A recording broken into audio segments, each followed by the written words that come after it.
ગુજરાત રાજ્ય યોગ બોર્ડ દ્વારા તાલુકા કક્ષાની દ્વિદિવસીય યોગ શિબિર આમોદ શ્રી સ્વામિનારાયણ સ્કૂલ ખાતે યોજાઈ। ગુજરાત રાજ્ય યોગ બોર્ડ દ્વારા સ્વસ્થ ગુજરાત મેદસ્વીતામુક્ત ગુજરાત અભિયાન અંતર્ગત ગુજ એચઆરતા રાજ્ય યોગ બોર્ડ ચેરમેન યોગ સેવક શિષપાલજીના માર્ગદર્શન હેઠળ ઠેર ઠેર યોગ શિબિરનું આયોજન કરવામાં આવે છે, જે અંતર્ગત ભરૂચ જિલ્લા કોઓર્ડિનેટર બિનિતા પ્રજાપતિની રાહબરી હેઠળ તાલુકા કક્ષાની દ્વિદિવસીય યોગ શિબિર આમોદ શ્રી સ્વામિનારાયણ સ્કૂલ ખાતે તારીખ 17 જાન્યુઆરી સાંજે 5 થી 7 કલાક તથા તારીખ 18 જાન્યુઆરી સવારે 7 થી 9 કલાક દરમિયાન યોજાઈ હતી, જેમાં આમોદ નગરપાલિકા પ્રમુખ જલ્પાબેન પટેલ, આમોદ શહેર પ્રમુખ મિથુનભાઈ મોદી, બ્રહ્મકુમારી પ્રીતિ દીદી, શર્મિષ્ઠાબેન પટેલ, ભારતીબેન ડ્રીમ ચેરિટેબલ ટ્રસ્ટ અશોકભાઈ ઓઝા સહિત મોટી સંખ્યામાં આમોદ તાલુકાની જનતાએ યોગ શિબિરનો લાભ લઈ સરકારશ્રીના સ્વસ્થ ગુજરાત મેદસ્વીતામુક્ત ગુજરાત અભિયાનમાં જોડાયા હતા।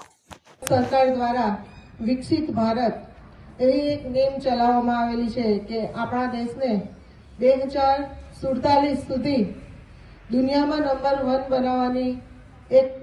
નેમ જે માનનીય પ્રધાનમંત્રી શ્રી આપણા ધરાવે છે અને એમાં આપણે સૌ સહકારરૂપ બન્યા છીએ। એમાં એક પાયાનું કહી શકાય કે પાયાનું પગથિયું એવું ફિટ ઇન્ડિયા મુવમેન્ટ,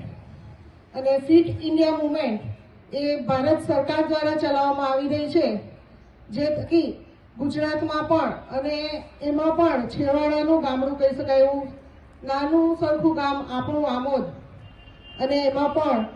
યોગ બોર્ડ દ્વારા ગુજરાત રાજ્ય યોગ બોર્ડ દ્વારા જે કાર્યક્રમનું આયોજન જિલ્લા લેવલ થકી છેવાડાના ગામડા સુધી પહોંચાડવાનો પ્રયત્ન કર્યો, એ માટે સૌપ્રથમ તો ઝોનલ કોઓર્ડિનેટર શ્રી ડૉક્ટર પાવેલબેનનો પણ ખૂબ ખૂબ આભાર, અને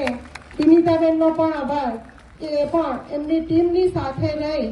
અને એક અઠવાડિયાથી આ કાર્યક્રમને કેવી રીતે વધારે સક્સેસફુલ બનાવી શકાય એના માટેના પ્રયત્નો કરી રહ્યા છે।